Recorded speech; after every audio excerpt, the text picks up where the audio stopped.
remember to subscribe. And if this is your first time watching, welcome. We have lots of other videos for you to watch as well. And we are obviously on YouTube, on Spotify and Apple Podcasts.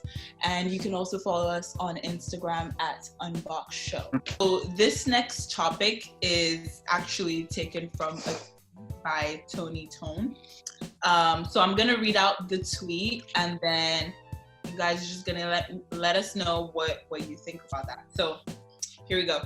A lot of people like the idea of having a very attractive and or successful partner, but a lot of people can't handle the reality of it. You have to be a very secure person to be in a relationship with a man or woman that a lot of people want. Even if your partner is the nicest and most reassuring person you know, if you're not secure in yourself, you'll crumble. All right, who wants to share their thoughts? Well, that's pretty deep. Yeah. I gotta come into the chat at this point in time. Huh? Honestly, I think it doesn't even go with success. I think if someone gives you a reason to doubt them, that's where you start feeling insecure. So if they don't give me that.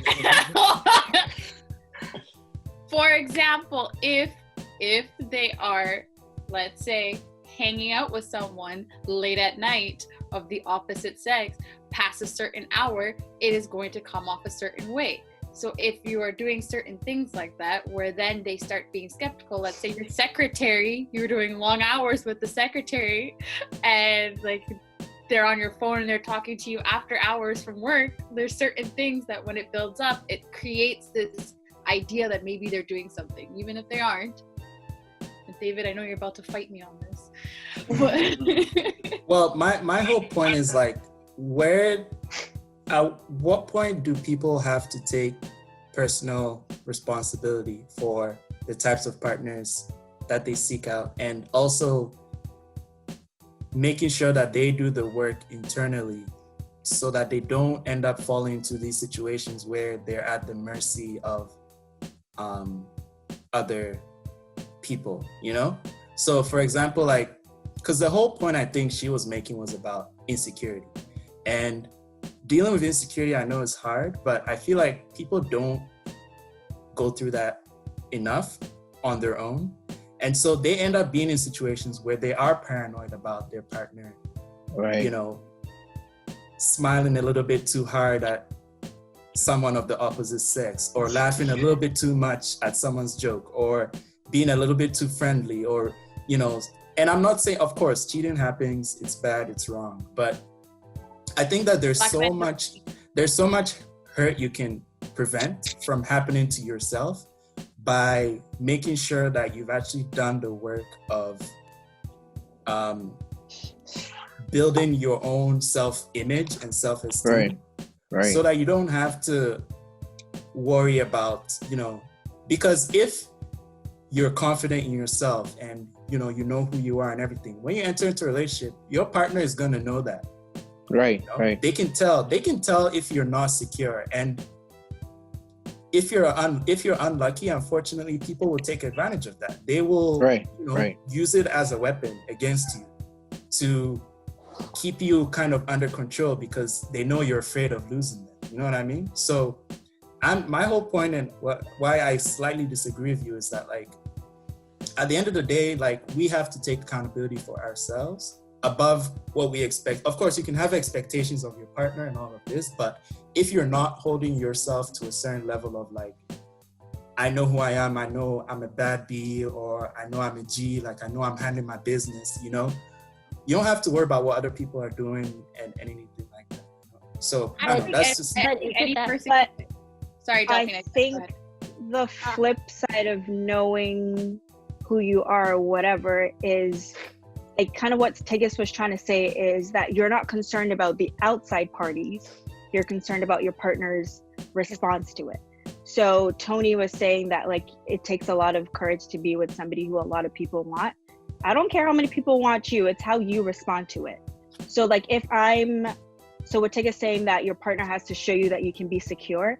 It's like, if I am entrusting you with my heart, then I'm expecting you to hold it carefully. If somebody's smiling a little too wide at you and you want to smile back, great, but like set that boundary. Let them know that like next time, please, maybe like don't use teeth, because you see, my girlfriend might not be with it. You know what I mean? Like, so I think it's more about like making sure that your partner is setting those boundaries, because you can be as secure in yourself as possible, be like, oh, I know who I am, like I can walk away or whatever, but you're still entrusting that person with your heart, so you're expecting them to like, you know, set those boundaries. And I feel like that's where the insecurity that Tigis was mentioning comes in. So it's not that you're not secure, but like you're expecting that person to match that energy. Does that make sense?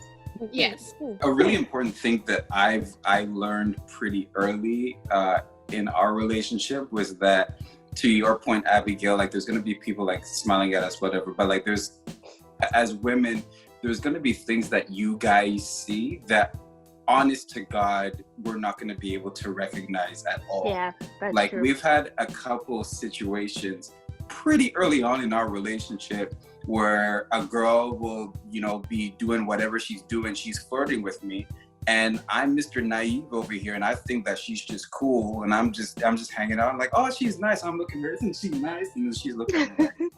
You don't see it, and she literally has to tell me like, look, like she's doing this because X, Y, Z, and I'm like, yo, really? And like I have to, she has to, you know, point these things out to me, and so I think same thing to her. Although I don't know if we've had as many. And like, you know, but vice versa. But like, anyway, the point is there's going to be things that you don't see. And so it's a partnership, right? It's like, it's more teamwork. And so you have to like, sometimes you got to help us see it a little bit better. Yeah. And you can still be secure and bring it up. It depends on how you bring it up. If you're insecure in yourself, then the way you're going to bring it up is obviously going to be like, it'll affect your relationship. Gotta go. Yeah. So like in that case with Tunji, like for example, if she came up to you and said, hey, like this girl's doing X, Y, Z, and you're like, oh, I had no idea, that's fine. But then afterwards, if you keep entertaining it, that's where the miscommunication comes in, right? That's where the doubt comes in, because then you're not respecting what I'm telling you makes me feel a certain way. Even if it seems so stupid and out of there, like it's like, if that's something that's a trigger point for your partner, if you're not respecting that, then the most secure people in the world will crumble. I personally think that. Oh yeah, no, for sure. Yeah, no, I think I was gonna say that like I feel that sometimes women recognize these things a little different from men as well. Just because we're very instinctual with certain things, and with men it takes a little bit, and then after the fact they're like, oh, kind of thing. And it's just a matter of like you said, communicating, like effective communication, and finding ways to be able to say it to the other person without trying to attack the person as well. Because I think what tends to happen is that people sort of think the worst in their heads, and then they project that emotion before anything actually even happened. And just finding ways to like still be caring and respectful in the way that you try to communicate how you feel. And, I also think that once it's being brought up and you know you have that conversation, you should try to dig deep into why is it that you feel that way about that thing happening. And once you start to dig deeper in, you realize, oh, it must have been trauma from somebody in the past, like your previous boyfriend or the one before that. And I do believe that, well, depending on what it is, that she might have to work on it, or you have to work on it together. And it just depends on what it is, because it's just going to cause some sort of friction between both of y'all. And I think it's also about like knowing yourself, because realistically, a lot of people think that they're pretty secure and whatever, but I've heard like friends say, some of my girlfriends say, I can't date someone who's better looking than me, because I know that they're gonna get a lot of attention, and I know I can't deal with that.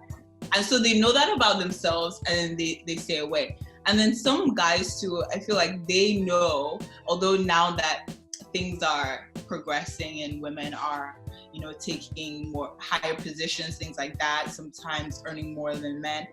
Some men know within themselves they can't date someone who earns more than them, and that they will feel emasculated. Whether that's right or wrong, they know that about themselves, and then they stay in that lane. And I would say fair enough. If you know that you're not ready to handle a woman who's like a boss, stay in your lane. Okay, date someone from the village. Oh my god. Oh my god. Don't say it like that. Not a village though. Oh my god. What are you saying? Walk another man's blessing. No, Basically. she could be a boss too, but she's a boss in the making. It's a village boss. I'm He's the screaming. boss in the kitchen. She's the chief. Then what? Oh my. I think I think the most important thing is you have to know yourself. Like, you have to be very honest with yourself, and you have to be, you know yourself better than anyone else does. If you're not with someone getting more money, be honest with yourself. I'm not okay with that. I'm not secure with that. There's nothing wrong with being insecure, right? Every single human being has some kind of insecurity, but you just got to be honest with yourself. You can't tell yourself, well, I like a guy that drives a Lamborghini or drives a Ferrari, but what comes with that? There's a whole lot of stuff that comes with that. If you're able to deal with what comes with it, then that should be fine. You have to be extremely honest with yourself. And I think in so many cases, in so many relationships, no one is honest. No one is honest with themselves. It's, well, I'm okay with this. You're just doing the most. You're just acting the most. But you were attracted to that to begin with. And if you're attracted with that, so many other women or so many other men that have the same taste as you do will be attracted to the same thing. And if you're not honest with yourself, when that attraction comes, that insecurity jumps out and overtakes what you're trying to work on or what you're trying to build on. Then you don't have trust. You're not honest with yourself. Now you're dealing with more than you actually bargained for. So I think ultimately we're just not being honest with ourselves. 100%. Yeah. I think for men in particular, men tend to value attractiveness higher than women in terms of looking for a partner. And I think there's a danger in that because if you don't focus on other aspects of, what you want in a partner in terms of like, do your values match? Do they have empathy? All these other things that are important. You end up kind of creating a false image of who you think this person is, right. Because I believe pretty privilege is a thing, right? Like, I think that certain people get treated a certain way because they're viewed as conventionally attractive. And they're kind of given more leeway to get away with more things. And, they tend to be treated at least marginally better than other people if they're viewed as attractive, right? So right. If you accept that, I think men end up creating this image in their head, and it creates a certain amount of paranoia when it comes to their partners. And that again goes back to being insecure, For example, they don't want their ladies being on OnlyFans, or I don't know if you guys know what OnlyFans is, but hey, I'm just saying. What is OnlyFans? I don't even really know what it is, but I know I don't know, it has some promiscuous content. I'll explain it to her. I'll mute it and explain it to her. Well, yeah, it's like a subscription thing. Hey, I don't know. Listen. Two hands up, one hand to God. I don't mess with that. But it's like a subscription thing. Like certain people, like sex workers, they create these accounts on it. It's not just sex workers. Okay, David, we're good. It's all good. Thank you. You could just be a normal girl or guy. Or guy. Guys are on there. I don't know, but there are. Yeah. I'm on there. Why am I not surprised? Drop your link. All right. Link in the bio. Yeah. Oh my god. Yeah, it's mostly some women or men who want to make some extra money. It's like a side hustle. You just go on there and people subscribe to your page or content. Content, yeah. Post whatever you want. I think sometimes it could be, full on. Dirty. Or it can be just, some little cute things. I don't know. You know Or do people pay for like? How do you get paid? I don't know. How do you get paid? You have to People submit give you money. money. Hey, Idris is trying to And get then they get information. access. Hey man, I'm just curious. Listen, we're in a pandemic.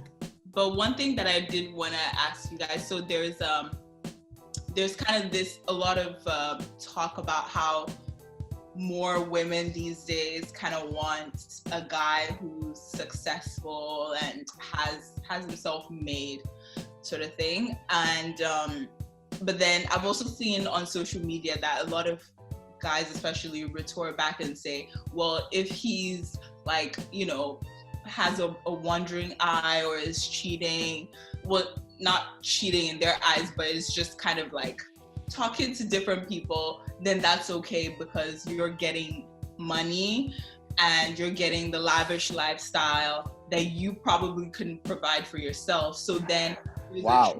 A guy said this? Whoa. There are some women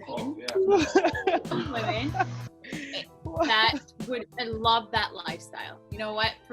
I wouldn't say the majority of women, but I think there's a good percentage of people who would be happy if they never have to work a day in their life, and if they have to fake love, they'll fake love. Like, that's not a priority for them.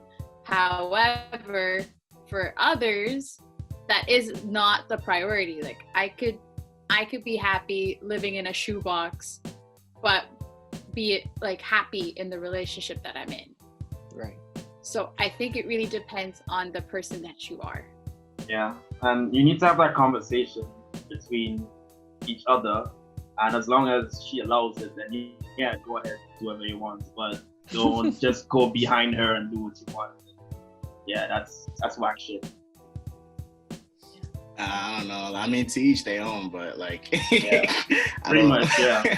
I don't think you making the financial. I don't think you being the breadwinner of the family gives you leverage over your partner. Like, that's dumb. in my opinion, you know what I mean? If other people like condone that behavior or that kind of relationship, and that's cool, but I just don't think it should be like that. Well, let's say you know? let's say the dude is like a billionaire, right? Like Jeff Bezos is single right now, so let's use him as an example, right? So you're Jeff Bezos, you're the CEO of Amazon, right? And you get a new girlfriend, and she comes in, and the benefit of being Jeff Bezos' girlfriend is that you get to come in and live the lifestyle and, you know, live in his house, all of that stuff. And by the way, you haven't been there like his wife to build that $1 billion empire with him and stuff like that. How, like that, I feel like it's a real question of like, how much of a say do you get? Like, back to Tiggy's point, like, you know, there's some women who are in it just for that and want the lavish lifestyle. Like, how much do you get in, you know, in how things like, you know, work around the house? You know what I'm saying? Tunji, if he's trying to have sex with him, she has a whole lot of say. Really? Absolutely. Really? I mean, yo, absolutely. Wait, like you're saying. Wait. You said really? Wait, I didn't hear that. Come again. I don't know. So why would she not have any say if they're in a partnership? No. I said exactly. I said she has a whole lot of say if he's trying to get with her. No, but in response to Tunji's question, I'm saying, why would she not have much say if they're in a partnership? Like, if you're coming into his life as not his girlfriend, as somebody to just come and enjoy his riches and live in his home and clean and stuff, then maybe you're a maid. But like, if he's giving you the title of a girlfriend, I'm sorry, you have a say. I don't care how much money you have. Like, did you pursue me to come and clean your house, or like what? That's the question that I'm asking, is like, at one point, right? Because like, if you're a new girlfriend, like if you're a new girlfriend and you're living in the house, right? Yeah. You don't right away just by osmosis of being Jeff Bezos' girlfriend. I feel like you don't get to just like start ordering people around. In any around relationship, if it's like the beginning of it, you're not gonna then jump in and start switching things around. But once you guys are growing together, obviously you're gonna have a say. So like it doesn't matter about like how much money you have or whatever. It's the partnership. Well, if it's a real partnership, that's different. Well, before you guys start so what having kind a of partnership or what are you referring to then? I don't know. I'm just. Who are these women that are just moving into his house? What's going on?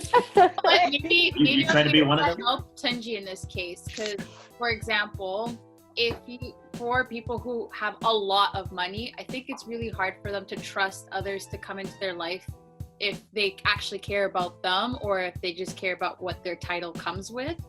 So, like, maybe in that sense, when they bring them in, they might have set rules or have a certain, like, what they're looking for in that said partner, and that partner doesn't have a say. So it's kind of like, if you do this, then you can stay in my life. If you don't, there's 100 other women who will do it. Or roles reverse, maybe a woman will say this to the man.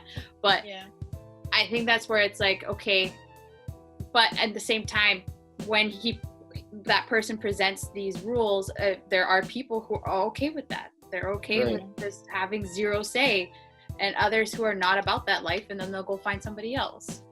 And I think that was kind of the question that I'm asking is, like, if your entire way of living and occupation is being a billionaire's wife, right?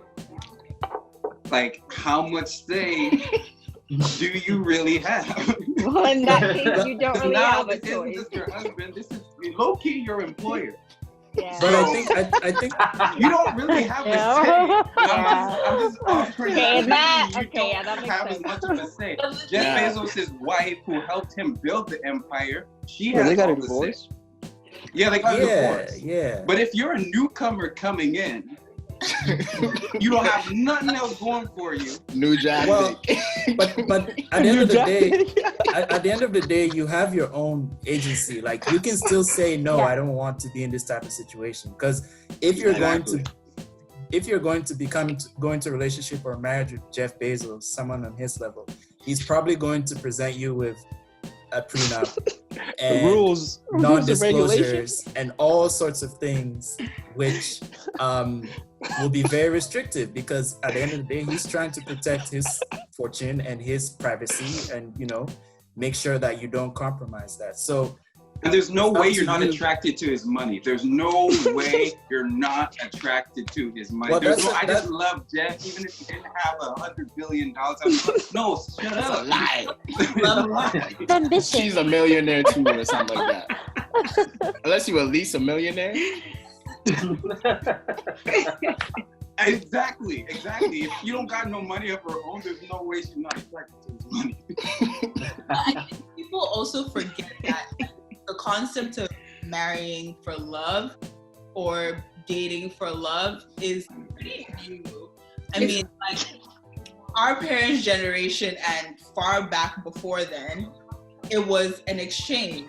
I have a daughter, you want to continue a legacy, bring some cows, bring some goats, bring some and we can talk. What are you saying? Yeah. So how those goats looking? Yeah, like, are they healthy? So it was an exchange, and it was a transaction essentially, and both parties knew what it was for. And I think now that we have the choice, now women have more freedom. I think this is also part of their freedom to be like, you know what, I want to marry someone who's going to take care of me, or I want to be with someone who's going to take care of me, and that's okay. But then I think where a lot of women get naive is that they don't have that talk and say, just because you're taking doesn't mean that you can stray away or treat me in some sort of way, because it could also be like abuse or whatever else. I think that setting those boundaries and talking about what the playing field looks like is what a lot of women skip out on, or play naive in the beginning and then act surprised later. And sometimes I always think, like, why don't these women just, like, if the guy is getting you bags or cars, so just like sell some on the side and put some in a savings account. Prepare for the future, Why just take? Really just plan ahead. But yeah, that's my thoughts on it. That's the Nigerian in you. It all makes sense now. Wow, Reese, slow down. Hey man, I know you was thinking it too, man. Is there like a flip side? Is there like a flip side we can see to this where it's like the man is the one expecting the woman to be the breadwinner and is just okay doing whatever typically like domestic female chores like around the house? I feel like I mean that happens. Like, I think that's a Lil Wayne. I think that's a Lil Wayne example. I feel like some of these dudes, because I think the girl obviously Lil Wayne's ex. I don't know if he has any kids with her or anything, but she probably gets money from him or something in exchange for services. Or and then whatever. the guy the girl to bring everything in, right? Yeah, and then the guy's probably just cooling, you know. Like, look at Adele, right? She just divorced her husband, and he's taking literally all her money. Yeah. That's insane. Wow. 190 million. What? God. My God. It was pounds too, right? It wasn't dollars. Like,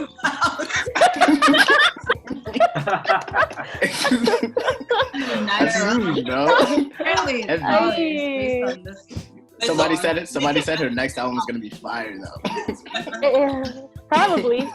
Honestly, like for me, like the way I'm thinking about it now, like I don't really care. Obviously, I'm not trying to be in a position where like I'm not doing nothing, and you know my partner is like providing everything for the family. But I do feel like I feel like we all came up on the whole premise of like the man has to be the provider for the family. And correct me if I'm wrong for you guys, at least that was how my mindset was framed coming up. So even for me to say that, like right now, like I wouldn't mind if my wife made more or whatever the case may be. I feel like once you're in that, it's still gonna be hard.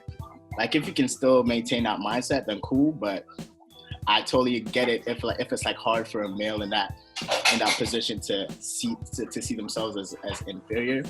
You know what I mean? Just because of how like we've all been brought up. It's only hard. I find that it's only hard when you allow like other people's like opinions and like other people's perception seep in, because you know when you love a person, you love everything about them, and if they make more money, if they make more money than you and you love them, then that's something that you should admire about them, and that's something you do admire about them. I feel like the only time as men when we get insecure about our women making more money than us is when, you know, our uncle, you know, looks at us and goes, hey, so she's making more money than you, hey? And like, you know, all of that old stuff that we came up with starts to creep in.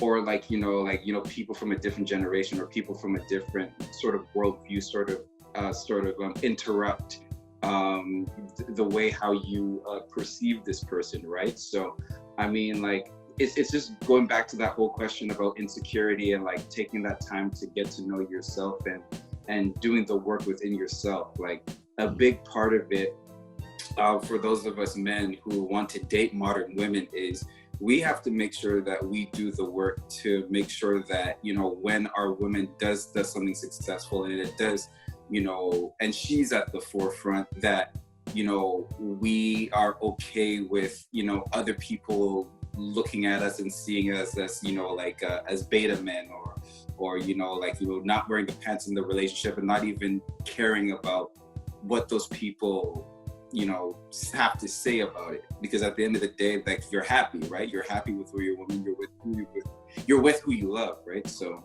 I mean, I feel like it's still gonna be a bit of a fight though, you know, like that's what I'm getting. I agree with what you're saying for sure, but I just feel like it's always gonna be that kind of like, at least depending on the person, it's gonna be like a bit of an internal struggle because like you've been brought up on this whole mindset, like you gotta be the provider, and then on top of that, there's gonna be other people from the outside talking to you like all up in your ear, like, oh man, like so she made how much more than you, like, you know what I mean? So yeah, no, yeah, it's definitely gonna be I also think it's not just the fact that other people are telling you that. If you yourself are not successful in the career choice that you've decided to go through, or you don't feel like fulfilled in your own life, then your insecurities are going to bleed into their life because you're going to see where they are. I agree that it's because other people telling you like, oh, wow, they make more money. But if you were doing something that you feel that you are succeeding in and that you are striving in, it would bother you less than if you felt that you weren't your full potential. And not only that, you are now looking at somebody else who's past you, who is better than you, what you are trying to become, right? So I don't know if that also plays a part, but for me personally, if I wasn't happy with that, my own financial and career path, then I'd definitely be very insecure. Speak. Yeah, I think our environment definitely plays into it. I mean, a lot of us are from, some sort of like either African or Caribbean or whatever. And that traditional family is what we grew up with. Like me personally, I saw my mom had, she was a teacher for a while, and then she decided to be a stay-at-home mom, and then my dad was the sole provider. So that was kind of the family style that I grew up with. But now I feel like I've changed my perspective on that, where I feel like I can be in a relationship or marriage or whatever where I'm earning more than the guy. But I feel like it has to be because I saw my dad be like a hustler and ambitious. So I would feel like that person also has to have that sort of mentality for me to like respect you, essentially.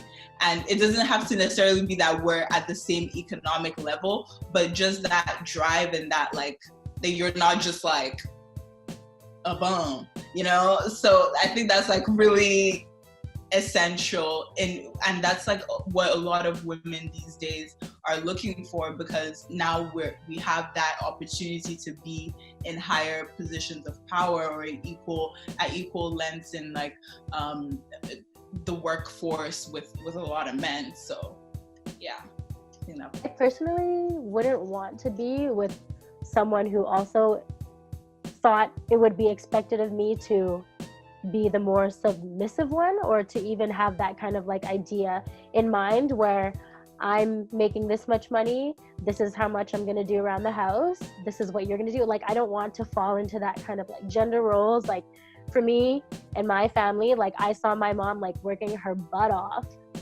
comparably more to my dad in like some situations, and like that's kind of like where I want to stand. And I don't feel like it's more of like an insecurity kind of thing. It's just like, this is like the amount of effort I want to put in for myself. And I don't want anyone to downplay that either, because like I know my worth. I maybe that is like relatable to like insecurity, but at the same time, I just don't want to have that kind of, I don't want a partner or anyone, like I don't want to have that kind of expectation that even just being a female, this is your role, I guess. Yeah, and I think I agree with, I think ultimately, like, we live in a patriarchal society, and there's an expectation of men, like the value of a man is measured by if he's able to provide for his family or anyone, right? And so if it doesn't seem like a man is doing that, there are going to be a lot of people, both men and women, who will disregard that person and that man and feel like he is almost worthless. You know what I mean? So ultimately, like that's the way it is, and it's kind of up to people individually to not subscribe to that. So as men, not to feel emasculated if your partner is making more than you, to actually support and celebrate, your lady if she's, being successful in her field. Like, don't feel like, she's overshadowing you. Like, look, at the end of the day, there's food on the table. Like, what's your complaint? You know what I mean? Like, just enjoy what's happening. And then as women, though, I feel like I'll float this out to the group, because I think this is something, for discussion. Do you think that, because I've been seeing some posts and discussions going around about how certain women will say, I don't want to date a guy who can't cook, or I don't want a husband who can't cook, or, stuff like this. And I think that it's very interesting, because I wonder, when we see the other discussions going on about, women wanting a partner who is successful and wealthy and, making X amount of money, is it fair for them to continue to have that expectation and then also expect that man to be able to you know, cook for them and, you know, do all these other things? Honestly, I think we need to understand we live in a different era right now. Back in the day, maybe it worked because everything wasn't as expensive as it is right now. If you live in a home and your wife make more than you do, honestly, I think you should be very happy about that. That way, double income works very much nowadays. So if she's making more than you, you're most definitely going to afford a house. Our generation, we can't really do that anymore. So I think a lot of people, they look more into not the bigger picture. They look at the most insecure picture, which is, well, what are people going to say about me? You're forgetting your bigger picture. You're forgetting, well, my kids could go to college. Like there's things beyond just your ego. I think back in the day is totally different. Back in the day where, okay, the woman, like the chemistry was absolutely fundamental to a point. Okay, you take care of the kids, I'll go hustle what we got to eat. That was the chemistry back in the day. Nowadays, a lot of women are capable of so much. So you can't deny a woman being able to do what she can do, or if she can afford for the home, afford for the family, you can't deny her what she's capable of doing just because of you're insecure. That's your problem. That's my personal opinion. With the thing about you, David, saying the cooking thing, I think if the guy is, if you're, say the woman is a stay-at-home wife or whatever, and the guy is the sole breadwinner, then you kind of have to understand that, okay, that at that point the roles have been set up, in my opinion, that you probably take on more of the like day-to-day house stuff. And because when he's at his 9 to 5, like what are you doing in that situation, right? If you don't have a job, except if maybe you're trying to do some side stuff, which is great too. I think like women should always have some sort of like something going on, or trying to figure out something on the side that they can do for themselves to create that independence.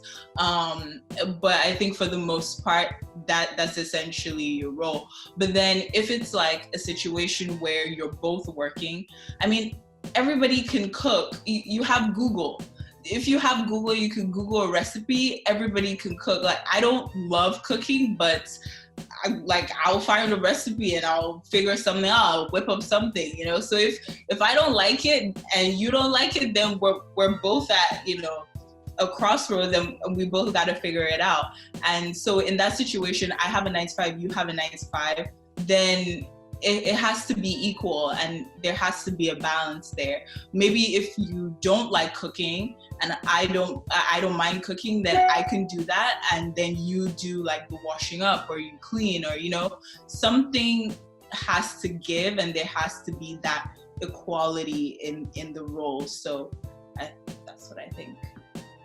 Also, adding to what David said, I would like it personally better if the dude I was dating could cook, but there, like what Pauline said, like there is like the balance of like knowing what you're gonna do and sharing the work. But I don't like the expectation of, this is what you do, why don't you always do it? Like that takes away from like my love of wanting to give it to you because I know you enjoy it, rather than you just like making it an act of love, rather than just making it, this is your job, because that takes away the pleasure out of it for me. Like if you tell me to do something, I don't want to do it. I don't know, it just takes away the fun. Also, if you're expecting me to cook, I'm expecting you to know how to cook as well. I think that's a fair enough assumption. So, and I won't ask anything of you that I don't think I can do as well. It's not that I'm forcing you to do it. It's just sometimes some people don't want to cook every day. I don't think I try. Like, yeah. put in the effort. Yeah. I'll try, but like if once a week, if like, let's say I can only tolerate like 5 days, and like weekends I want you to cook, like we have to find a happy medium, or maybe we get outside food coming in, but something, because after a while it becomes like you become dependent also on that person if they're constantly doing that. And so if they're unable to do it, or if they get sick or anything like that, then you won't really know how to function either, right?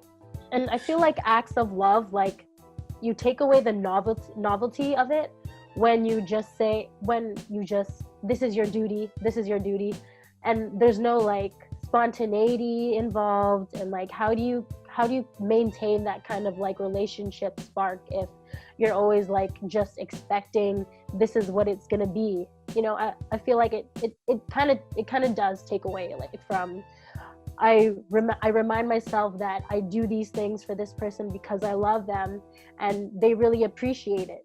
Because then it's just like, I don't know, I feel like ultimately like relationships, like there is like kind of that fall and like there becomes like the stability, like you lose the dynamic of, oh my god, this person always da da da da da.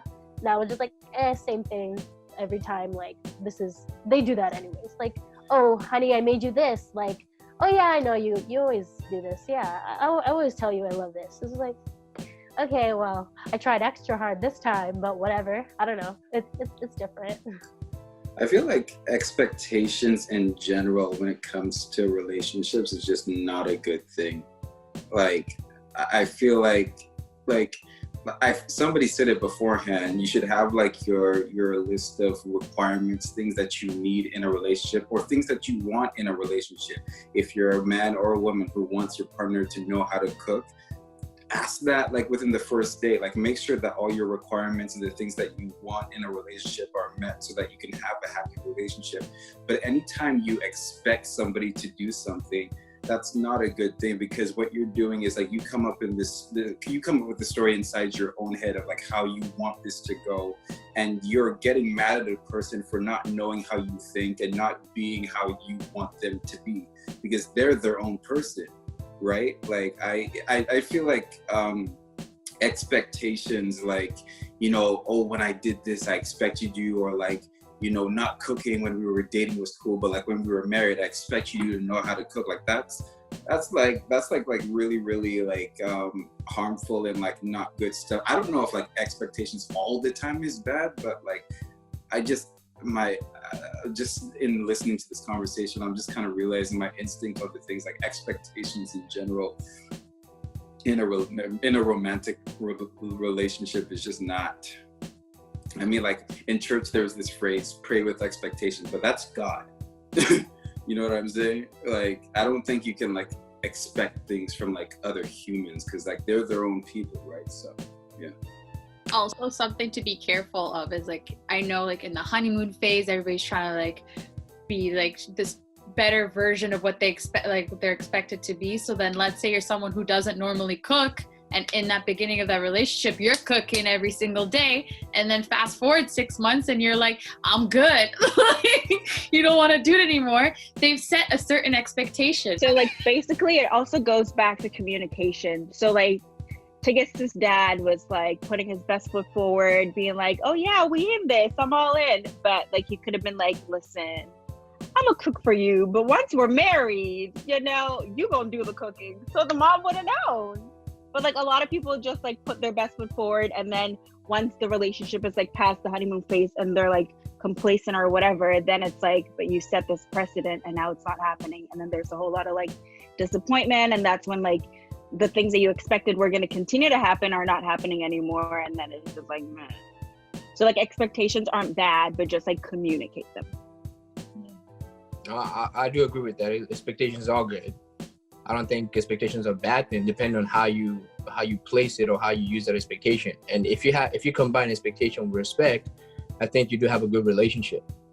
Because if you respect the other person as you do yourself, you will respect the likes and dislikes, right? Every single human being does, right? And sometimes we try to pretend we don't, just because we don't want to offend someone and because we don't want to disappoint someone.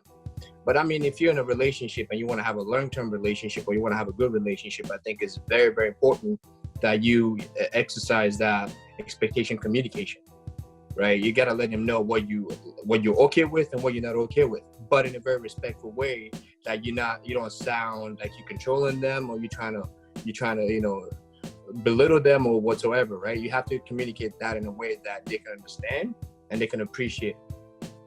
But at the same time, if that person is not capable of displaying those affections, then they display it in a different way. You have to respect that too, right? I think something that someone once said to me is developing a learning spirit is the term that they use. And what that basically means is giving yourself and your partner that grace to adapt to different changes. Like I know that, you know, we hope to know the things about the person that we're dating before being married to that person, but there will be certain things that will come up after dating for years and decades, and even after people are married, they still discover things about themselves, because like we've all said, these, you know, you're individuals at the end of the day coming together. So there will be things that you will discover. There will be triggers. There will be changes. Like there's some people who could, you know, in the beginning they might have loved cooking, even in the marriage may have loved cooking, and then after a while decide, oh, they don't really like the cooking, and then maybe the husband is like, he loves cooking. Like there's some dynamics like that too, and just giving yourselves room to adjust to the change while respecting the other person, and while like being, I think the important thing is making sure that the other person feels heard and feels seen, and you're adjusting as you go along. Because what if, like I think someone was saying before, like, okay, you know, someone's is a frontline worker and that person cooks as well, but now that person's not available. So now the other partner needs to step up and learn how to cook, and they might not know how to cook, but they have to figure it out. And there might be other changes as well, like, okay, finances. What if it's a situation where the woman's earning a lot more money than the man, but then now the woman's about to have a kid, so now she's on mat leave, and now the man has to figure out, okay, where am I going to get money from? You know, just like adjusting to change, because at the end of the day, if you are choosing to be in it for the long haul, then you're going to be dealing with a lot of changes and different seasons of your life, and just being united on a united front on how you're gonna deal with it, I guess, always helps. And I guess it's hard, like, not to have expectations as well with that in mind, because you're constantly adjusting as things come along. But just having that mindset of like, okay, we're choosing to help each other, we're choosing to support each other and do things. And yeah. So I wanted to ask you guys, have you ever used your pretty privilege to get something? Like, I've gotten a lot of free food and entrances to places, just like the regular stuff, or like I could weasel my way through into situations, but I think it's my personality. I think I ask certain questions. No, don't give me that look. So what happened was I tried to finesse. I was like, hey, what does a girl gotta do to get a free one? Because I was going there all the time. This girl pulls up to this guy and basically yells at him. No, he was just basically like, hey, guy, I was gonna take that spot. It's crazy that none of the guys have any of these stories, bro. I feel like you guys do, but you're just... Nah, I think we just ugly. What would that even be like for a guy?